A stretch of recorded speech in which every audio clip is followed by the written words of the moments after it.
Good.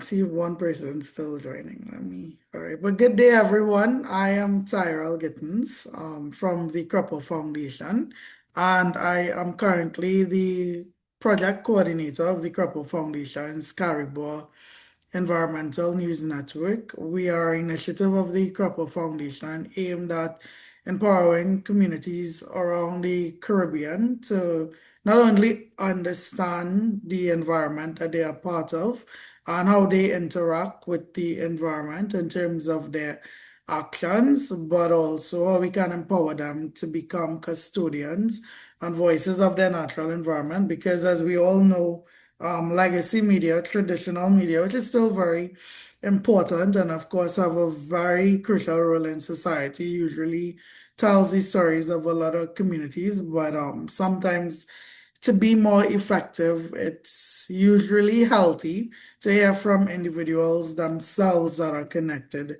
to issues and the environment on the ground. So convos with CYN. Sorry, my brain went back to CYNTT, which I was a part of, and we also had a similar initiative, but Convos with Cari-Bois is a space, where we just want to have a conversation because sometimes you hear about climate change, you hear about biodiversity, you hear about environmental, destruction, and sometimes it's large terms, a lot of jargons, but and sometimes it could feel, bigger than us, but we just want to create a space where we could have a conversation, which is what I'll be doing with our guests today, Miss Stacey Alvarez. So we'll just be having a conversation, and then of course we are going to include everyone in the chat. So you could do two things while we're speaking. You could put questions in the chat, and then also, at a certain point, we will also invite everyone to join the conversation. It will be recorded, so just know we are going to put it up on YouTube, and we will, also be putting clips across our social media and so on. So we just want everyone to be respectful when they're making comments and, just be mindful that of the people in this space and the people that will be watching. If you like, you could put what your name and your country and so forth. I see John is from Barbuda, and I was there a supporter, Miss Carol from Trinidad and Tobago. So I don't want our guests to feel like we're leaving out of the conversation. No. So I am welcoming Ms. Stacey Alvarez. So Ms. Stacey Alvarez De La Campa holds an MSc in Island Studies with a specialization in Indigenous climate adaptation. She is a legal and education consultant. She also has an extensive portfolio in environmental activism, which is bolstered by her background in literature, linguistics, law, and climate justice. Ms. De La Campa made the bold pivot of leaving the corporate world to embrace her passion for the environment and human rights. As a result of this, she has embraced roles such as working with the University of Strathclyde. I believe I pronounced that Yes, correct. you did. Woo. Yeah, give me a clap for that. Good, Center good. for Environmental Law and Governance Ocean Explorers Program. Ms. De La Campa is a member of the 2021 to 2022 cohort of the Anand Fellowship for Climate Action and has successfully completed climate leadership training with the Climate Reality Project. She's jointly certified in climate law and governance by the University of Cambridge's Center for International Sustainable Development Law and the Strathclyde Center for Environment Law. Ms. De La Campa is also a member of the Garifuna Indigenous minority, which fuels a passion and dedication to ensuring that Indigenous and marginalized voices are adequately represented in decisions about climate change. And she's also the co-founder of Climate Rights and Justice International, which is an international NGO that conducts research coupled with advocacy with the aim of contributing to human rights-driven policy responses to the climate crisis. So I think welcome to the Thank you. conversation, Thanks so much. Stacey, and I think, no one, I think it's better to have this conversation, not just given Oh, God, your thank you. extensive background. So firstly, how are you? I'm Good, thank You you. are good. I'm very honored to be here. Thanks for asking me to be here. Yes. So I want to jump into it because I know Sure. this is such a, I guess, a loaded Yeah. topic. And my first question, we just heard your lovely bio, Mhm. but what would you say is an experience or moment that made you conscious of climate change and made it apparent to you that this is a cause that you want to get involved in? Well, that's a good question. And even before I answer that question, I have to comment on something that will be linked to how I first started. So you can see I'm wearing orange, and this is in honor of National Day for Truth and Reconciliation for Indigenous people in Canada, who, have a history of being marginalized, history of children being taken away to be part of the residential school system. We also have an issue in Canada where to date, over 6,000 unmarked graves of Indigenous children have been found at the sites of these residential schools. So there's a history of mistreatment of Indigenous people. And I think when that happens to anyone, any group of Indigenous people in the world, it's relevant to us. So that is actually part of what fueled my interest, kind of being aware of my origins and who I was. And as you could tell from my bio, Tyrell, this was not a linear path at all. So this is something that people have to realize. I mean, not to age myself, but before there was even a concept of sustainability or a term called climate justice, I just was compelled from a very young age to be interested in human rights, like Amnesty International. I remember, again, I got to age myself back in the day when you had to write letters. I would write letters to world leaders, scolding them about human rights violations. A few of them actually wrote me back. I mean, granted, they were form letters, but I was very excited to think, oh, I had a voice.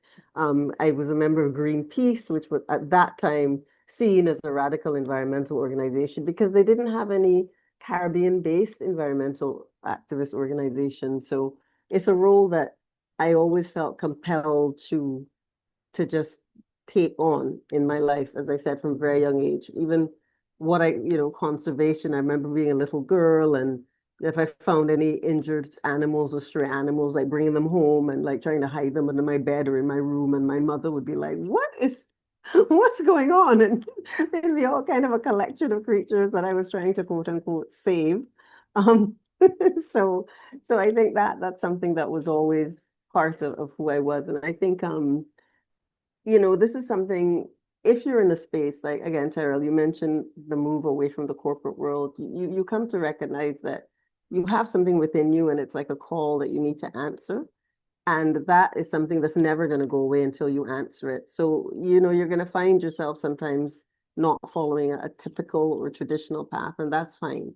Like because it's meant to be something that you can do and that you can genuinely make a difference. And that's really what happened to me. Like I felt compelled to work in the space. And again, it wasn't really a space that was always remunerated per se. You'd find yourself just working on things because you really were passionate and I really enjoyed the interaction and then learning from young people and exemplifying that again activism is not something that is going to make you very popular. Now, in some ways, it's seen as the quote unquote woke thing to do.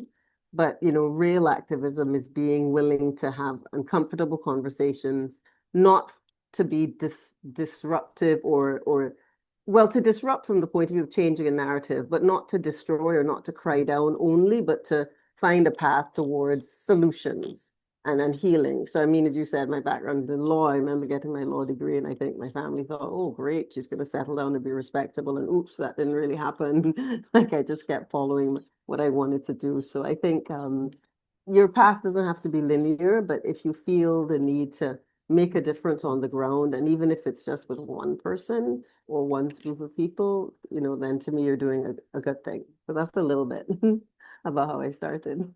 Yeah, I mean, as expected, of course, you raised a great point.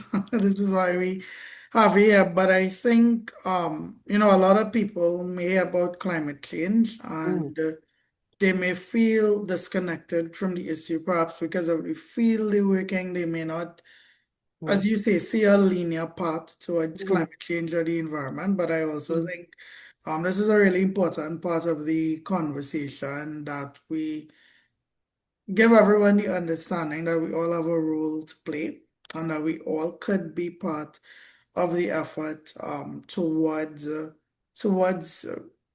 basically helping the region, first of all, adapt to climate change, which is something we'll speak about a little later on, but also change behavior, become Mhm. more conscious. So why climate change? Why should people in the Caribbean pay much attention to climate Mhm. change? Because when you think about issues and you may ask people, say in a survey, what are some of the issues affecting them in daily life today? People may say the economy, the Mhm.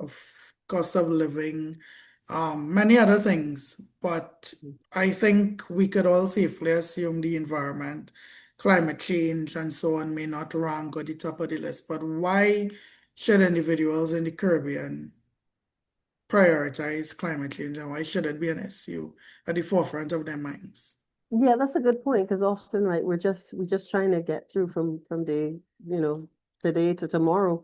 And as you said, the economic issues, but I think so many things are linked to climate change, and climate change is impacting us all the time. And it's how you have to just see the interconnections between things, right? For example, one thing that's happened in some Caribbean regions because of global warming is that there are increased incidents of drought. And when there's a drought like this, crops are not going to grow in the same way, or crops will fail, or it leads to a glut for certain things, and then other things can't survive, which has an impact on food security. So that food security, when we're not producing things, as island nations already, somewhere like Barbados, where I'm currently based, import 90% of the food, which leads to ridiculously high prices of food. And again, that is linked to climate change because either more emphasis is placed on certain industries that are seen as more valuable, like the tourism industry, as opposed to agriculture. Then we have the use of fossil fuels to transport all the food that we import, and production of fossil fuels is one of the key drivers of global warming and by extension climate change.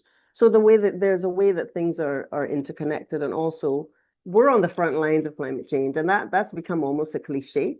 But in terms of the heat that is happening, in terms of, I don't even want to think again about Hurricane Beryl that hit last year, in terms of the ways that climate change is eroding the sense of self and the well-being of coastal communities, and by extension, those cultural practices. So as a people and as a sense of who we are, it's also impacted by climate change. And that leads to also the climate anxiety that I see some people feel, my family and my connections in St. Vincent and the Grenadines, when this year hurricane season came around again, the distinct levels of mental and psychological unease because of what you're facing. And then that could be linked to the economy too. The sense of stress that young people and everyone feels in terms of the cost of living, right? That's just very real in terms of, okay, you have a house, you may try to make your house more hurricane resistant. How many people can actually afford to do that? How many people have a backup plan in terms of, the same kind of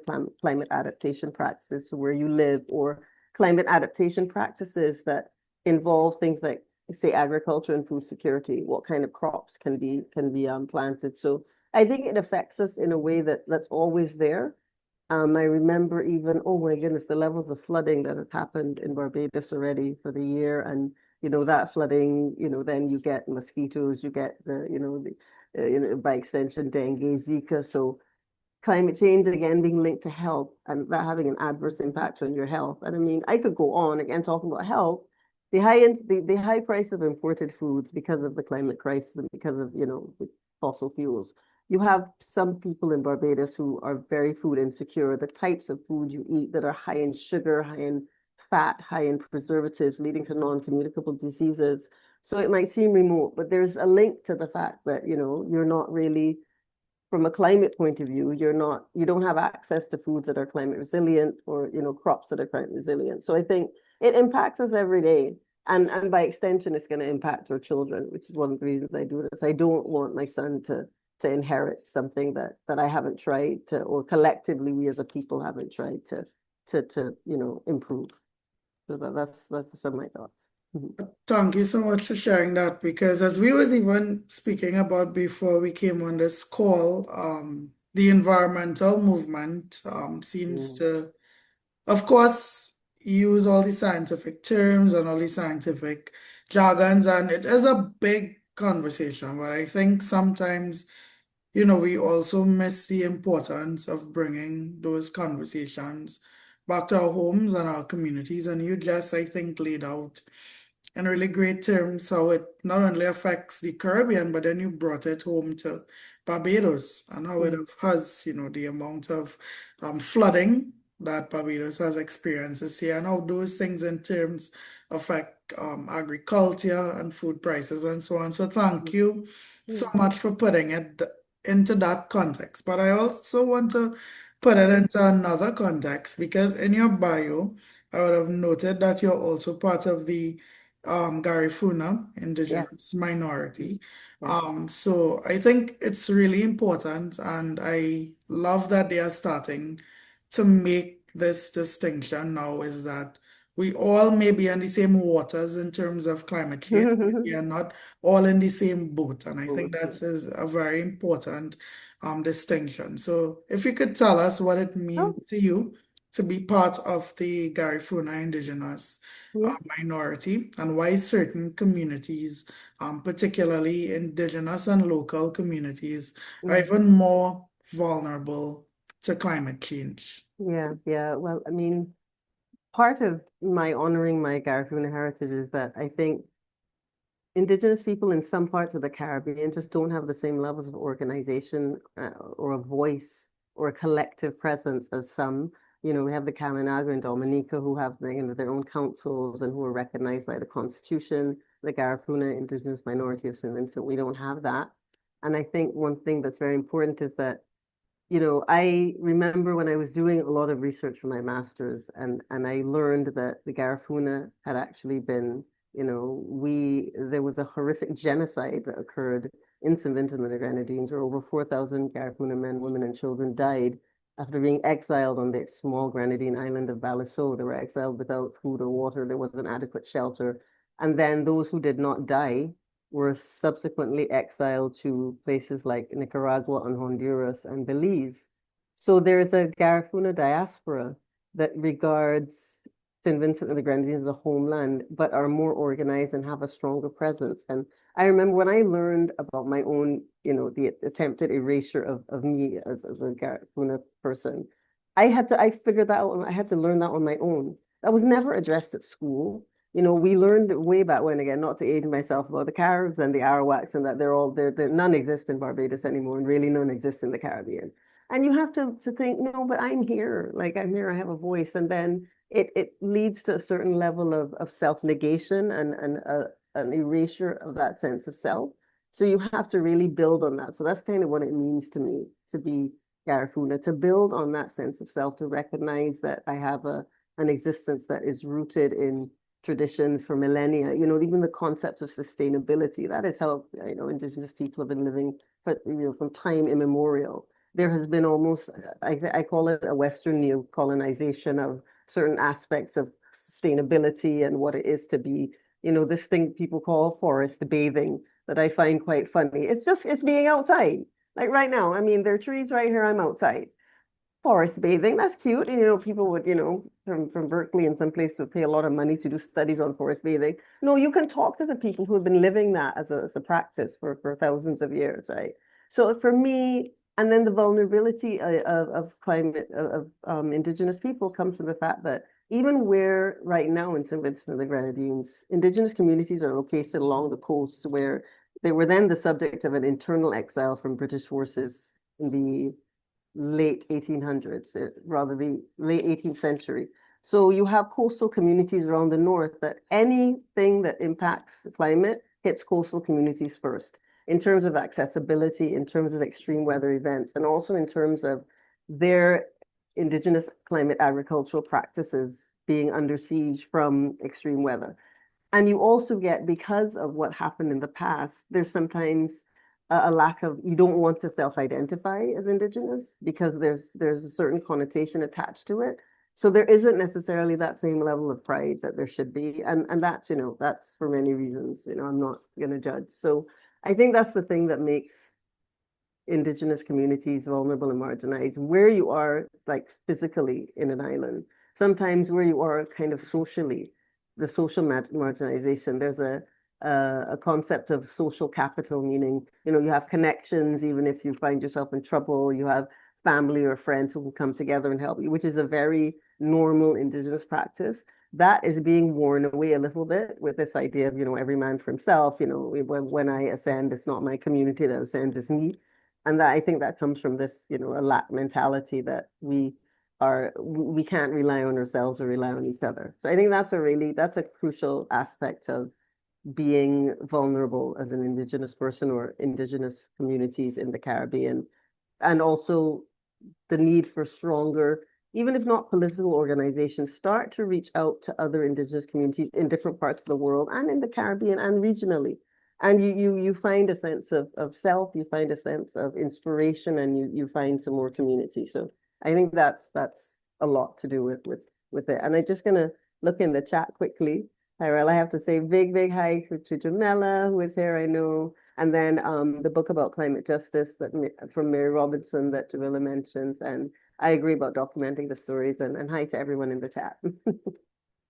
Just had to say that quickly. Yes, of course, of course. And we are going to invite everyone into the conversation in a bit. So continue sending your comments. I am seeing them. I'm loving them. And very soon we are going to also give you the opportunity to ask some questions of Stacey and join the conversation. So I want to firstly thank you very much for, of course, educating us a bit more about your background, about your identity, about your community. And truly, again, this comes back to the point of understanding the different layers that are associated with climate change. And firstly, would have made that distinction that even within the Caribbean, the rights of indigenous communities and peoples are not even enshrined constitutionally and so forth. So even that distinction, I think, is very important. But leading back also to the initial point of that we are all in the same storm, but not in the same boat. And you would have highlighted some of the injustices facing marginalized community. I think many people may hear climate justice and ask, well, okay, what does climate justice have to do? Well, justice, just the concept of justice have to do with climate change. So I want to hear from your perspective, what does climate justice mean to you? I think you muted, Stacey. Sorry about that. If you think about the concept of justice right now, justice really is about how are you going to, I think, right a wrong? How are you going to recognize that something wrong has been done? How are you going to try to restore the people or the communities that have been affected? And I think that is a crucial aspect of climate justice, is recognizing that different groups of people, different communities are differently impacted by the climate crisis, right? So it comes into that idea also of like equity. When Hurricane Beryl happened, I was in Barbados. I wasn't near my Vincentian family and in the Grenadines, places that had been wiped out. So clearly it would affect them because of their geographic space. Then you can do another breakdown, even in Barbados itself. I was in my house, yes, part of my roof was damaged, but I could look out over to the coast where the fisher folk in Barbados, and by extension, the female fisher folk, had their livelihood absolutely devastated. Their boats were, cracked to pieces. When assistance was given to the boat owners and not the fish processors, who were predominantly women. So they were having a very hard time getting back on their feet and recovering economically from what happened due to an extreme weather event brought on by climate change.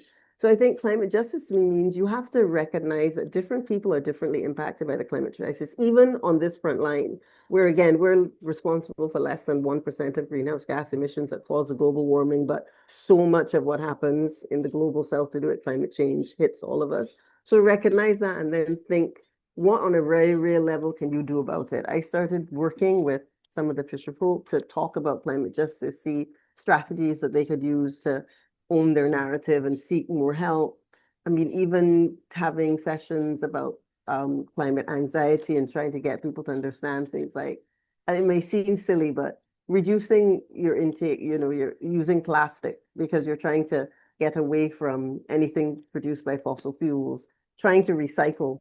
So that, I mean, it may seem something that's irrelevant, particularly as we said at the beginning. Sometimes you're just trying to get from today to tomorrow. You don't want to be thinking about, oh, let me not buy this plastic bag. And sometimes we all do, but every little thing you can do and any little way that you think you can help. So a lot of, some of the work I do is the capacity building, talking to people about, listen, who can they talk to in terms of who is meant to help you, whether it's your parliamentary representative, whether it's just like educationally, and even different CSOs in the region. I think civil society organizations have a huge role to play. We mentioned CANARI, the Caribbean Natural Resources Institute, and the work they do to bring the voices of those who are vulnerable to stages like COP, the climate change conference. So I think that's something we have to think about. But that's what climate justice means to me, recognizing that there has to be equity in this, in how we deal with restoring the effects of climate change. Yeah, and I think this raises a very important question, given the global climate that we are in, metaphorically, pun Yeah. intended, but not intended. Um, the topic of rights, just that word is something that Mm, is very, I think, controversial right now. So I'm gonna mm. ask you a few questions in one question, Yeah. but I know you are the co-founder of the Climate Rights and Justice International NGO. So of Mhm. course I would love to learn a Sure. bit more about that NGO, but I want to learn about that NGO from the perspective of what are some of the main climate justice and climate rights issues that you all are Mhm. addressing in the Caribbean region, and Mhm. what has that journey been like? Because if we're being very honest, and I think everyone knows in this room, sometimes being an environmental activist and being an activist for any cause, but it seems like today, especially environmental causes and climate causes, is something very could be very harmful, something very dangerous. Mhm. So, what are those issues that you all are focusing on, and what has that journey been like for you? Has it been Yeah. difficult? Has it been easy? Yeah, well, I don't think anything worthwhile is easy Good sometimes, that but you know what I conversation, mean? but that I is know, but like, definitely. it's interesting, as I said, when you start off on that path that you're being heralded to follow, you will not please everybody. And I think that's one of the first things to recognize. In this space, there's a lot of performative actions that's not really meant to help the people that they seem, to be geared towards. I've been in instances where I can see that my presence will have been used to gain funding, and then, I don't benefit from it, or the people who it's meant to help do not benefit from it. So, there's the idea of, you're a Black or brown body, you represent Indigenous people. Here, let me put you, here on this website or do this, and then nothing really comes to fruition. And you have to kind of see that and learn that the hard way. And at the end of the day, we all have to eat. Like it can't just be that we're in this space purely, for all the right reasons. At the end of the day, we have to make sure that this is a path that can be economically empowering as well, because that's important. And even as a tiny NGO, I did a capacity building program called Climate Rights Defenders. And whenever I had guest speakers, I would pay them, obviously out of my own pocket because I haven't received any funding per se. But to me, it was important as a principle and to kind of set the kind of the cosmic stage. I need to pay someone for their time and for their expertise. It is important. It might not be as lucrative as someone else could, but I think it's very important for us to recognize in this space. Sometimes, I mentioned you raise things that are uncomfortable. You can be, quote unquote, blacklisted for that. You realize that you have to really choose your allies carefully. And when people show you who they really are, believe them and recognize that, like my father always said, truth is the daughter of time. Karma is there. You don't need to waste time on trying to get back to anybody. Just focus on your mission and what you want to do. So even in the space of my NGO, a lot of what I do is going into the Garifuna communities in St. Vincent when I'm based in Barbados, going back there to collect data, because at the end of the day, data may not sound like it's very exciting, but it is a crucial missing element to, particularly in the Caribbean sphere. real effects are not being tracked, whether it's qualitative, whether it's quantitative. There's a level of what I call data injustice that, people who really need the help are nowhere in the numbers. And we have to recognize behind those numbers, there are names, faces, people, families. So along with the numbers, we need to have the qualitative data and also start to shift the narratives and raise awareness. So that's something I'm doing. And this will be a life work. I've been doing it for a couple of years and trying to see how can this data, particularly when it comes to indigenous climate adaptation, begin to inform policy. And again, that might or might not be on a national level. If I know I can help, one community build some level of climate resistance, I'm okay with that. If I can, I don't need to change the entire world. If I can, make some difference and start kind of a domino effect, I'm happy to do that. But I think that's something that's very important. I see in the chat, is mentioned, yeah, to be a climate activist in this space, you're saying it's to be enraged, and that is true. You have to look after your self-care.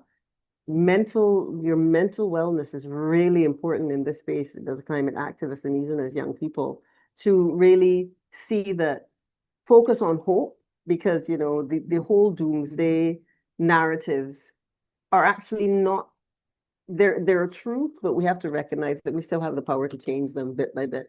So I think that's really important to recognize. So along with doing the work in the indigenous communities to collect data, I have the capacity building program, Climate Rights Defenders. It started last year. I have to do an iteration of it for this year, where again, it's a capacity building program. We learn about activism. We learn about what it is to advocate. We had a session on eco-anxiety, sessions on like social media handling and creating campaigns. And then the whole idea of like climate justice, looking at things that have happened in the world that can be seen as case studies that you can look at to see, okay, there's similarities in your situation. What can you learn from this? And then also just like informal mentorship, I realized that we need to help each other. We need to, share opportunities. So that's something I do. Like anytime I find an opportunity, I mean, again, don't want to age myself, but I'm way past that 18 to 35 bracket that you young people get. So I can't. I will not believe that, Stacey. Yes, oh yeah, you have no idea. But I will share all the opportunities that I can. And sometimes people, you might need even a pair of eyes to look at, say, a grant application to help some research to be done. So those are the ways that like I try to help. And I think again, it's not the same necessarily as like going to a climate change conference, but it builds resilience and it builds a sense of community. And I think if I can do that in a real way, then I feel happy. Nice. So you mentioned climate conference, which we're getting to now, and I just want to Yeah. tell everyone that we are going to open up the conversation soon for you to also ask in addition to your lovely messages. But I also want to just also add a point to Jamila. And I love your response to that about that feeling enraged. Something else that I also remind everyone is I think that we all need to recognize that we are all part of the solution. We are part of the puzzle. Mhm. We are part of the painting. I think it's really good that, some um people want to be the entire issue, but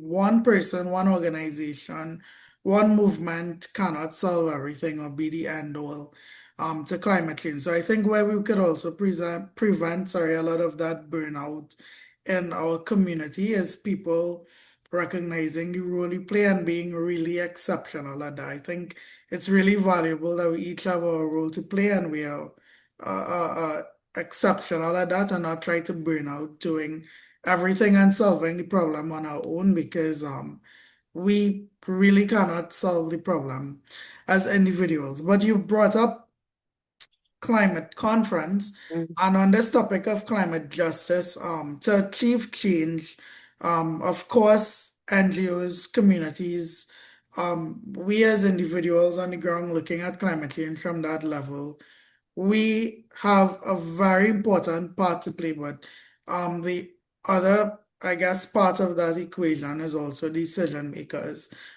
policy makers, our Mm. NDCs, nationally determined contributions, and the UN Climate Change Conference is, of course, I guess, the premier Yeah. platform. I think we have made it I mean, we may have other, that's a whole other conversation, but we have made this space I guess, the ultimate Yeah. space in terms of climate decision making. And just Mm, in a few months, activist stakeholders will be yeah. gathering in Belém Mhm, for COP30. So going into COP30 and mhm. looking specifically at the topic of climate justice, what do you think are some of the Caribbean's priorities going into that space? And I know I'm speaking of the Caribbean as if it's just like a singular entity. I understand that each country will have their own different priorities, but Mhm, what mhm. do you think are some of the main priorities that we should be on the same page at? And I'm going to ask a very controversial um, question as well, but do Yeah, you bring it think on. I that love controversy. yeah, but do you Woo! think that honestly and realistically that spaces like COP and COP30 is relevant to making change? Because we have seen for the past few years, particularly Mm, the last COP where it was a funding goal like barely made it. hmm. Seems like we keep kicking the can down the road. So Yeah. Yeah. yeah, but a lot there. Interested I to know, I know. Well, yeah, you know me. I don't shy away from controversy. So, I mean, I think really and truly, COP is a very performative spectacle. That's really what I call it. I mean, I remember going to COP28 in Dubai and seeing, you see, indigenous people in their finery, dancing with the, and I think to myself, what is this? What does that even mean? You think because you can create the spectacle of an indigenous presence that that means that really and truly indigenous rights are being heralded? Not necessarily. And as soon as you're aware of that distinction and you're under no illusions, you look for a place like the climate change conference as a place where how am I going to build some human connection that actually don't have anything to do with the policymakers, so that the future policymakers with whom I'm connecting will remember that you're a real person, you're a real face, and that you represent something real. Because it is very, very performative, okay? And I think it's it's seen, as you say, as the linchpin, it's the main event. But so much happens before and after that. And I think that's the key, is to sit down and think, how is that really going to impact me? A decision that might be made in Belém, even the space of Belém, when you saw the amount of how much of the rainforest was destroyed. Even recently, the Sidsworth conflict in Antigua, they raised the whole part of a forest to create a road so that, all the limousines could come and, drop off all the dignitaries. So, when you're aware of that huge dichotomy and you try to navigate those two extremes and reconcile them, you think, okay, COP serves a purpose to me for the human connection. If it helps raise awareness about some things that are, again, not really talked about, except if it's like, once in the year, I think it's useful. But I think that in terms of what the real difference it makes, that's questionable. I don't really think it makes enough of a difference. I think that the work done by locally led CSOs, civil society organizations like, CANARA. There's another incredible organization, the Breadfruit Collective, that works, in Guyana, Christine Samaru, doing amazing work.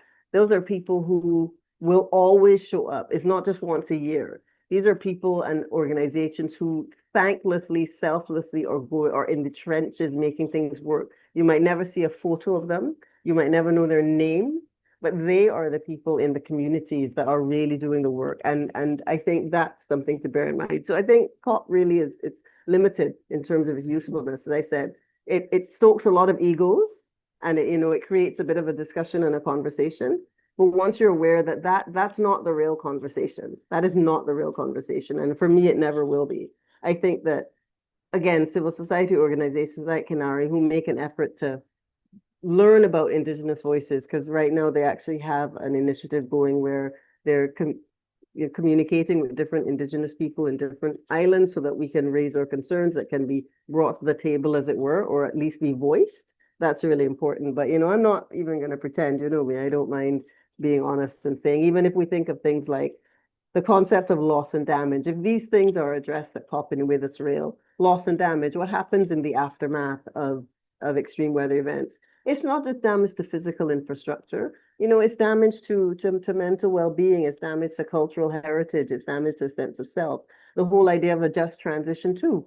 I mean, Trinidad and Tobago, an economy that relies a lot on fossil fuels, what would a just transition in Trinidad, just transition away from fossil fuels, making sure that any any access to renewable energy is done in a way that benefits as many segments across society, and there's capacity building. We have incidents of there's some places where there were wind turbines being built, and when they broke, there was no one in the island who could fix them.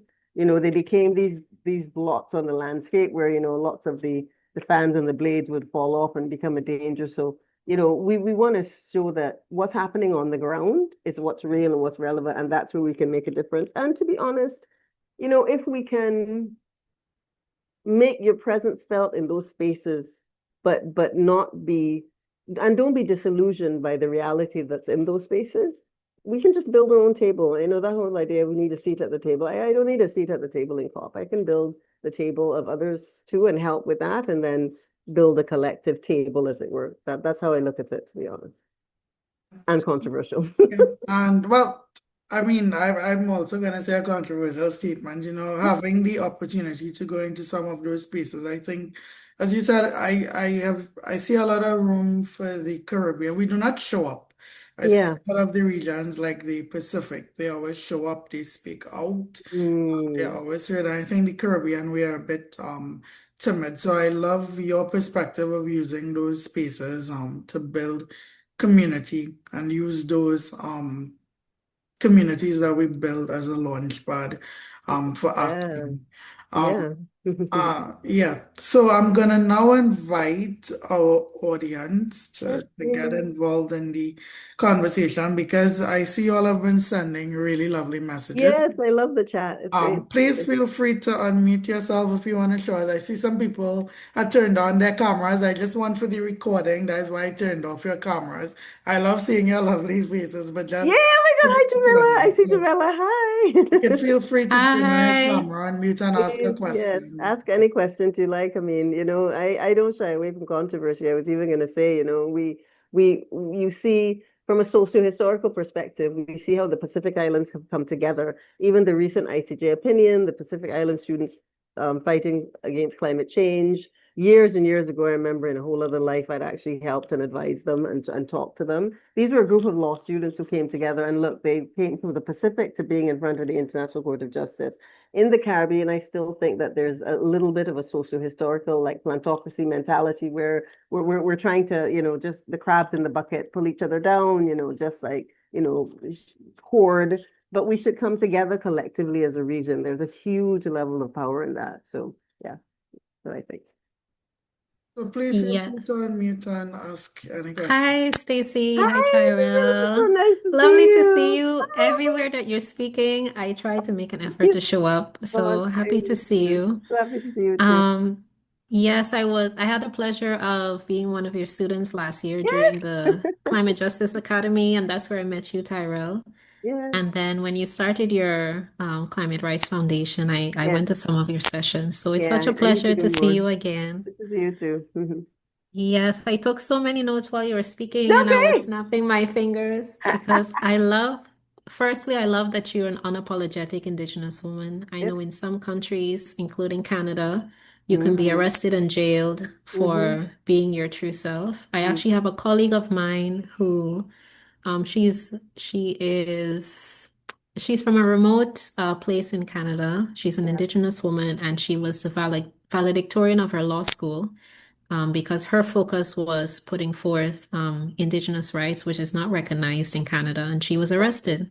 Yeah. And so, it looks different around the world. At least in Guyana, September is Amerindian Heritage Month, Yeah. Great. and Indigenous peoples are written into the Constitution. Yes. So, Exactly. even in this country, it looks one way, but in other countries, it's a life and death situation. Yeah. So Another that's in my first thing. yes, yes. Yeah, I was writing in the chat. I have my hesitations about COPs and all of these Hmm. international conferences and their effectiveness.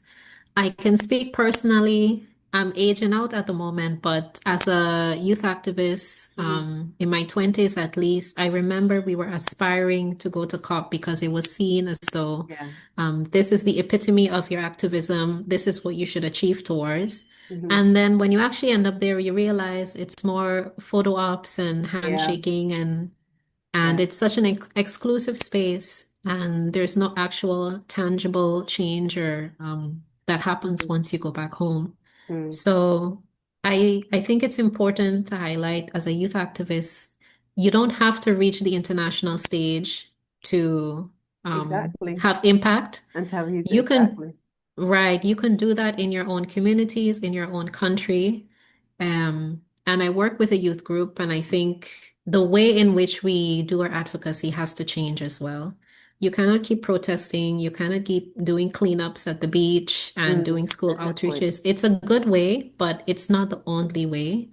I think we are at a point where we can access funding. There's a lot of funding available internationally to do your activism work and Good use point. that to do long-lasting projects in your communities. Exactly. And you can find a topic. You don't have to tackle everything at once, but find a topic, whether it's food insecurity, whether it's waste management, whatever issues you find in your community, and tackle that and do it well.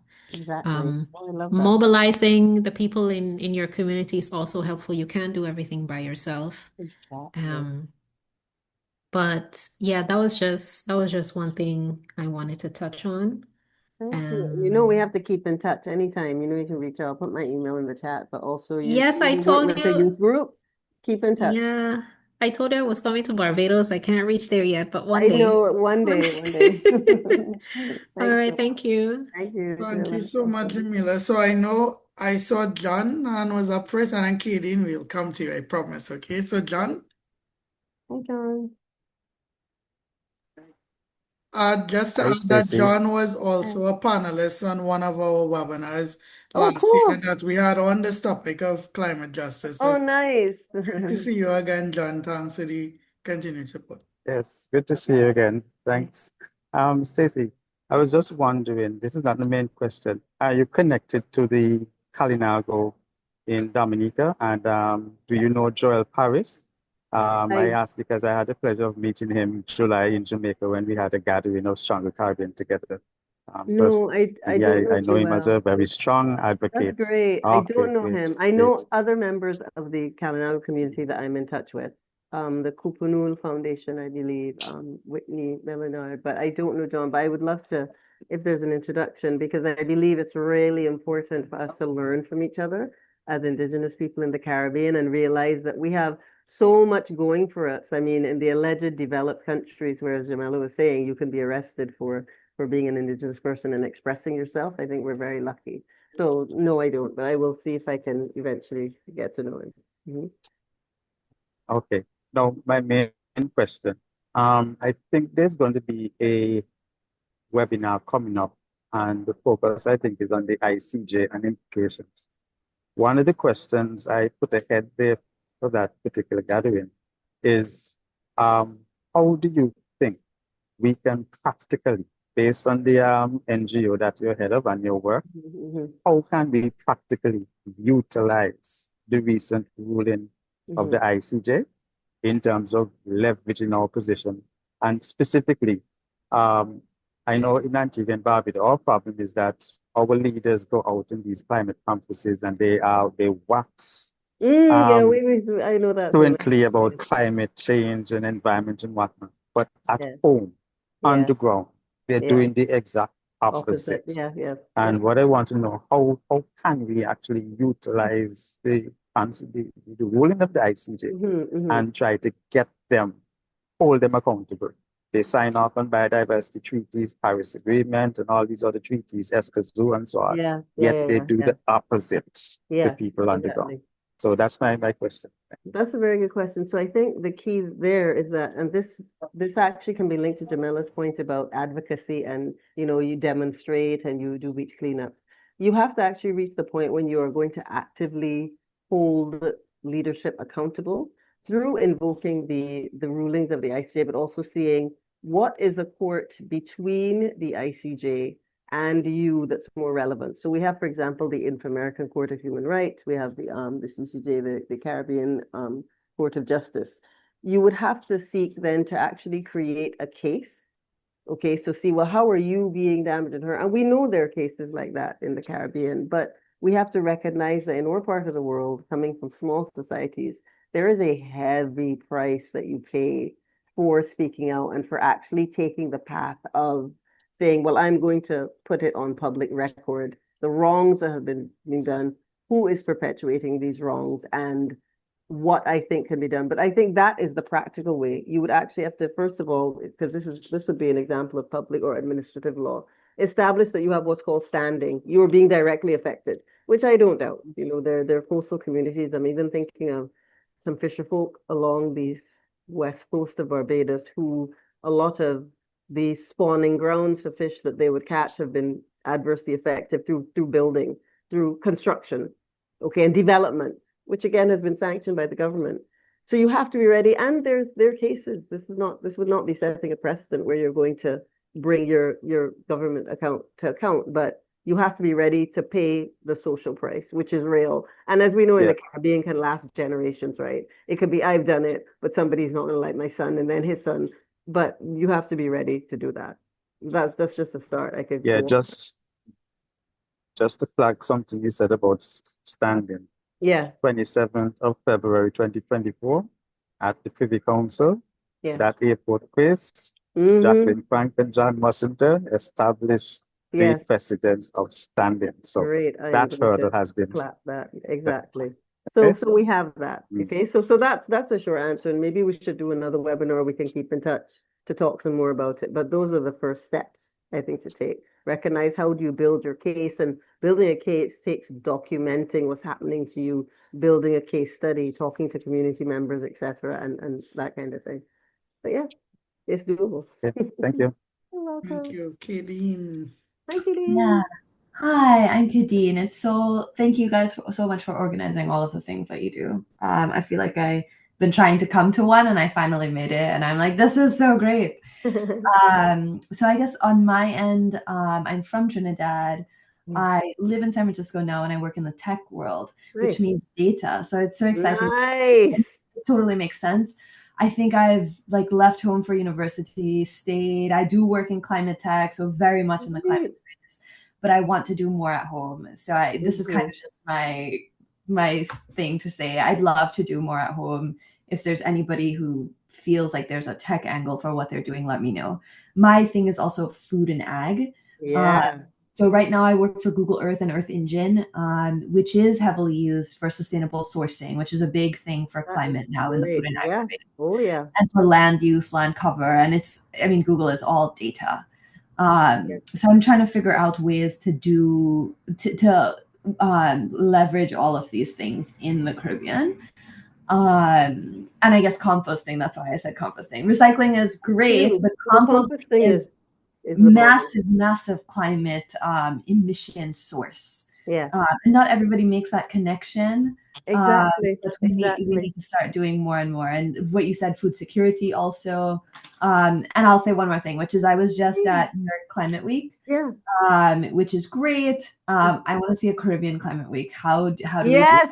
It's past time. Yeah, kind of like what you said.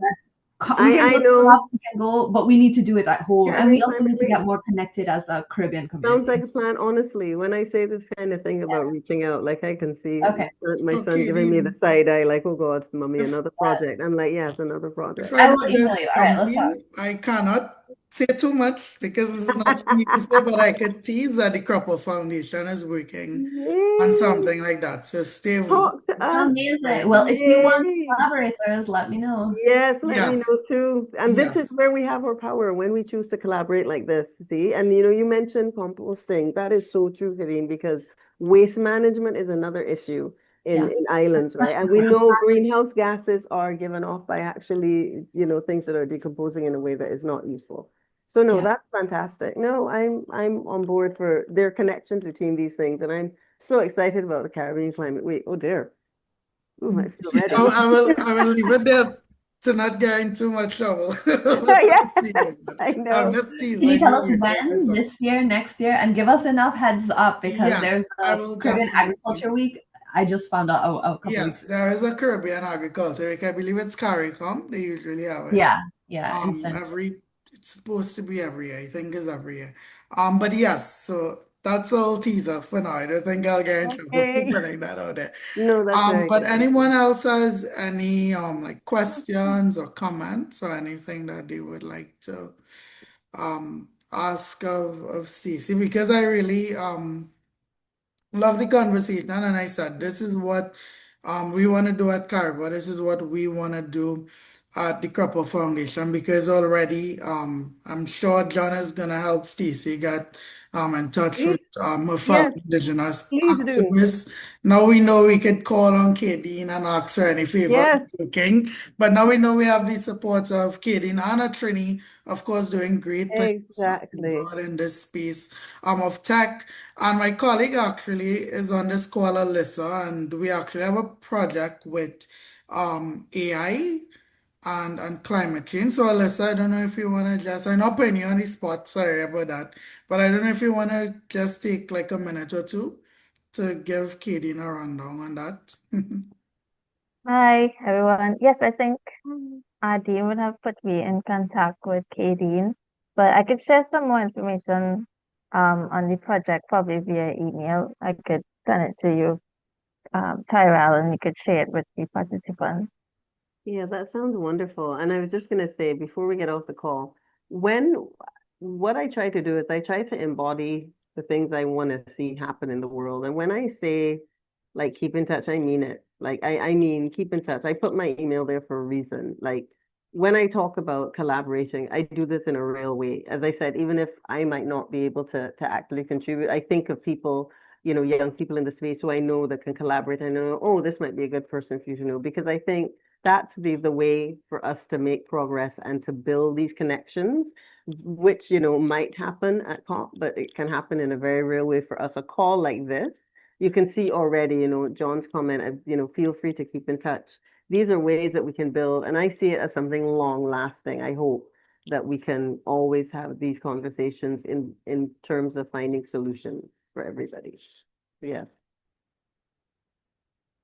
Is muted. So if we have no further comments or questions, I think we really was perfect and on time. It's 1 p.m. Wow. And we had such a rich Good. conversation. I really, really want to thank everyone Yes. for joining us today. I know time is really valuable, but Yeah. the fact that you showed up means that you That's really a care about lot. the conversation, pun intended and not intended, and you really care about the issue of climate change. So I am going to tell you that the next major webinar we're going to have at the Crupper Foundation is on October 30th.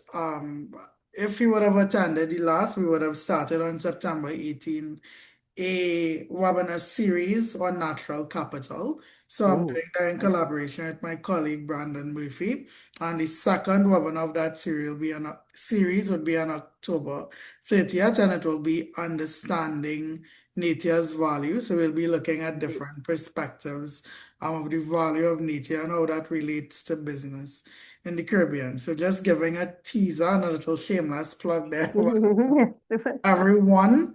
So thank you so thanks much, so Stacey, as much. well, No, and you're looking forward to welcome. seeing everyone at our next webinar. Thanks so much, Bye. everyone. Bye. Bye. Thank you. Thank Hi, you. Tyrell. Bye. Bye, Jamila. Bye, Miss Carter. Bye. Yeah, Tyrell. Bye. Bye.